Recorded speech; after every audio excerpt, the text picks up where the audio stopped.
Hello dear students, स्वागत है आप सभी का आपके अपने यूट्यूब चैनल एग्री नॉलेज 9 पर। डियर स्टूडेंट्स, आज हम आपको Uttar Pradesh UP triple S C UP AGTA के कुछ मोस्ट इंपॉर्टेंट क्वेश्चंस कराएंगे जो आपके आने वाले एग्जाम में से बहुत सारे क्वेश्चंस पूछे जाएंगे। जो आपका पेपर 13 जुलाई के हो, तो डियर स्टूडेंट्स इससे बहुत सारे क्वेश्चंस पूछे जाएंगे। ये यूपी ट्रिपल एस सी में कई बार क्वेश्चंस आए हुए हैं, तो आप इन क्वेश्चंस को बड़े अच्छे से देखिएगा। तो डियर स्टूडेंट्स, आज हम सॉइल साइंस के कुछ मोस्ट इंपॉर्टेंट क्वेश्चंस कराएंगे। डियर फ्रेंड्स, आप लोगों से एक रिक्वेस्ट है, यदि आपने हमारे चैनल को सब्सक्राइब नहीं किया, चैनल में वीडियो पहली बार देख रहे हैं, तो प्लीज़ चैनल को सब्सक्राइब कर लें। यदि आपको वीडियो अच्छी लगे तो लाइक ज़रूर करिएगा। तो चलिए हम देखते हैं पहला क्वेश्चन क्या है हमारा। कैंकर नोड्यूल्स ज़्यादातर किस मृदा में पाए जाते हैं? तो ये लाल मिट्टी में पाए जाते हैं। किस में? लाल मिट्टी में। नेक्स्ट क्वेश्चन है, मृदा से सिस्क्यू ऑक्साइड के बाहर निकलने की प्रक्रिया को किस रूप में जाना जाता है? तो इसका जो राइट आंसर होगा, राइट आंसर आपका पोडजोलाइजेशन। क्या राइट आंसर होगा? पोडजोलाइजेशन। नेक्स्ट क्वेश्चन है, मिट्टी के मिश्रण की प्रक्रिया को निम्न के रूप में जाना जाता है। तो किस में जाना जाता है? पेडोटर्वेशन के रूप में जाना जाता है। ये क्वेश्चंस कई बार एग्जाम में आया हुआ है, UP triple S C AGTA. तो इन क्वेश्चंस को आप ठीक से देखिएगा, अच्छे से नोट कर लीजिएगा अपनी नोटबुक में। तो चलिए अगला क्वेश्चन है हमारा, कार्बनिक मृदा ऑर्गेनिक सॉइल में कार्बनिक पदार्थ की मात्रा पाई जाती है। मोस्ट इंपॉर्टेंट क्वेश्चन सही। तो कितनी पाई जाती है? 20% से अधिक पाई जाती है। ये इसका राइट आंसर होगा। अगला है आपका न्यूनतम सिद्धांत, लॉ ऑफ मिनिमम किसके द्वारा प्रस्तावित किया गया था? तो किसके द्वारा किया गया है? जेबी लिविंग के द्वारा 1840 में किया गया है। ये इसका राइट आंसर है। नेक्स्ट क्वेश्चन से हमारा, ओ संस्तर किस मिट्टी में अनुपस्थित होता है? जो ओ संस्तर है आपने पढ़ रखा होगा, और साथ साथ आप लोग एग्जाम में ये भी पढ़ के जाए, तो क्ले है, क्ले का साइज क्या होता है, ये सारे क्वेश्चंस आप पढ़ के जाएं। कई बार एग्जाम में पूछा गया है क्ले का साइज क्या है, मिट्टी के कण का साइज क्या है, तो ये आप पढ़ के जरूर जाएं अपने एग्जाम से पहले। अगला आपका संस्तर किस मिट्टी में अनुपस्थित होता है? ओ संस्तर जो है, तो किस में होता है? कृषित मृदा में क्या होता है? ये अनुपस्थित होता है। अगला है आपका, सबसे ऊपरी खनिज संस्तर है। तो सबसे ऊपरी ये क्या? ए संस्तर है। इसका राइट आंसर होगा ए है आपका।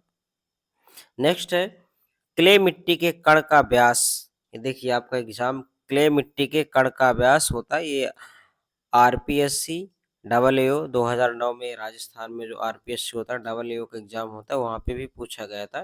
जो क्ले मिट्टी का कण है, व्यास है, वो कितना होता है?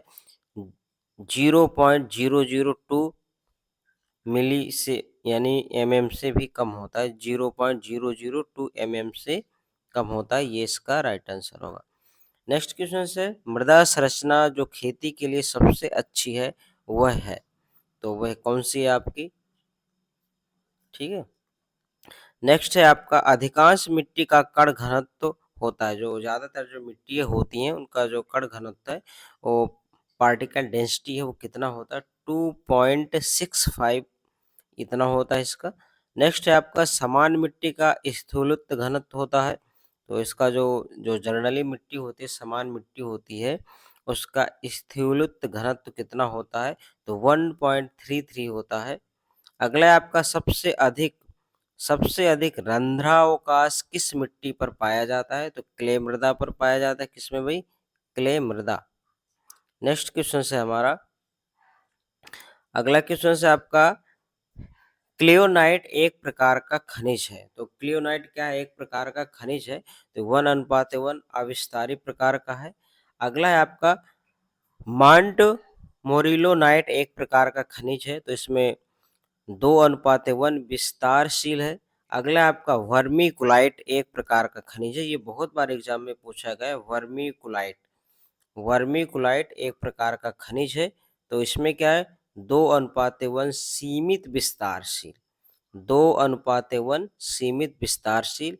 ये इसका राइट आंसर है। चलिए अगला है हमारा, क्लेराइट्स खनिज के प्रकार हैं। तो क्लेराइट्स जो खनिज है उसके प्रकार क्या है? 2:2 या 2:1:1 खनिज। अगला है, हाल ही में विकसित मृदा गण जिसमें कोई संस्तर नहीं है, तो एसिटिसोल है, एटिसोल सॉरी, क्या है इसका राइट आंसर? एटिसोल। ये क्या पूछ रहा है कि हाल ही में विकसित मृदा अगर जिसमें कोई संस्तर यानी जो किसी प्रकार का संस्तर नहीं होता है, तो इसका राइट आंसर क्या है आपका? एंटीसोल। आप लोग कमेंट में ये बताएंगे कि सॉइल साइंस के फादर ऑफ सॉइल साइंस कौन है इंडिया के। आप लोग कमेंट करके हमें बताएंगे कि father of soil science in India, Bharat में मृदा विज्ञान के जनक कौन है, ये आप कमेंट करके बताएंगे। अगला आपका काली कपास क्ले मिट्टी पाई जाती है, तो जो काली कपास है क्ले मिट्टी पाई जाती है, कहाँ पे पाई जाती है? महाराष्ट्र में, मध्य प्रदेश एवं दक्षिण पूर्वी राजस्थान पे काली मिट्टी पाई जाती है, जो कपास के लिए सबसे उपयुक्त होता है। नेक्स्ट है मिट्टी के एक फरो इस स्लाइस का वजन होता है। मिट्टी के एक फरो स्लाइस का वजन होता है, तो 2.25 गुणे 10 की पावर 6 किलोग्राम प्रति हेक्टेयर क्या होता है? इसका एक स्लाइस का वजन होता है। अगला आपका एक हेक्टेयर, अगला नेक्स्ट क्वेश्चन से, एक हेक्टेयर भूमि की एक सेंटीमीटर सतह की गहराई तक का वजन होता है, तो कितना इसका वजन होता है? 150 टन। कितना वजन होता है? 150 टन का वजन होता है। नेक्स्ट क्वेश्चन है हमारा, जल संरक्षण में मिट्टी का जल द्वारा नुकसान की सीमा को जो स्वीकार रहे, क्या पूछ रहा है? जल संरक्षण में मिट्टी का जल द्वारा नुकसान की सीमा का जो स्वीकार है, तो कितना है? इसका राइट आंसर ये होगा। तो ये बहुत ही अच्छी क्वेश्चन है, मोस्ट इम्पॉर्टेंट क्वेश्चन है सॉइल साइंस के, जो लगभग हर एग्जाम में आते हैं। आप एग्रीकल्चर के जिस भी एग्जाम की तैयारी कर रहे हो, चाहे राजस्थान सुपरवाइजर हो, डबल ए हो, या आप किसी अदर एग्जाम की, आप आईबीपीएस की तैयारी कर रहे हैं जिसमें एग्रीकल्चर पूछा जाता है, तो जनरली क्वेश्चन है जो आपके एग्जाम में इन क्वेश्चन को पूछ लेता है, तो आप इनको अच्छे से करिएगा। और आप हमें कमेंट में ये बताएंगे कि सफेद सोना किससे कहा जाता है? सफेद सोना के नाम से किस फसल को जाना जाता है? और ये भी आप कमेंट में बताएंगे कि रेशे वाली फसलों का राजा किसे कहा जाता है?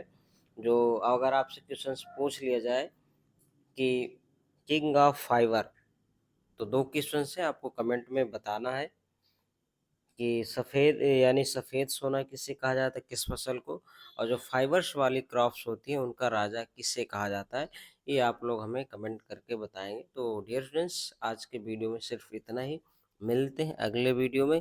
जय हिंद।